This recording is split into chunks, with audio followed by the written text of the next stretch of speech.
থানায় গেলাম, পুলিশ মামলা নিল না। পুলিশ হচ্ছে ঘুষখোর, পুলিশ হচ্ছে গরিব মানুষের বন্ধু হতে পারে না।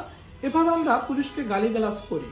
আপনি থানায় গিয়েছেন যৌতুক মামলা করার জন্য। দেখেন, এই যৌতুক মামলা থানায় হয় না, আপনাকে এটা বুঝতে হবে। আপনি পুলিশকে অবুঝের মতো গালিগালাজ করলে হবে না, তো আপনাকে আইন জানতে হবে।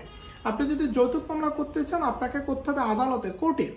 আর আপনি যদি যৌতুকের জন্য যদি আপনাকে মারধর করে, তাহলে সেই মামলা আপনি থানায়ও করতে পারবেন, একই সাথে কোর্টেও করতে পারবেন।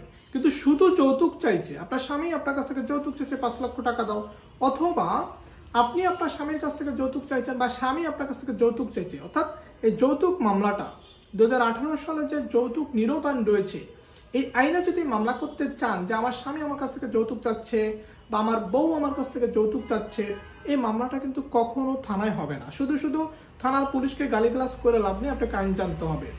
ক্লিয়ার করে দিলাম যে যৌতুক মামলা হবে শুধুমাত্র কোর্টে। আর যৌতুকের জন্য নারী নির্যাতন মামলা, যেটাকে আমরা বলে থাকি, এই নারী নির্যাতন মামলা 2 জায়গায় হতে পারে। আপনি চাইলে থানায়ও করতে পারবেন, আপনি চাইলে কোর্টেও করতে পারবেন, 2 জায়গাতে করতে পারবেন। এখানে দ্বিধাদ্বন্দ্ব করা যাবে না এবং পুলিশকে অযথা গালিগালাজ করা যাবে না যে পুলিশ টাকা নেয় নাই, পুলিশ ঘুষ খায় না, পুলিশ এটা সেটা। মানে পুলিশকে হুদাই গালিগালাজ করিয়েন না যে যৌতুক মামলার ক্ষেত্রে, কারণ যৌতুক মামলা নেওয়ার ক্ষমতা পুলিশের আসলে নাই।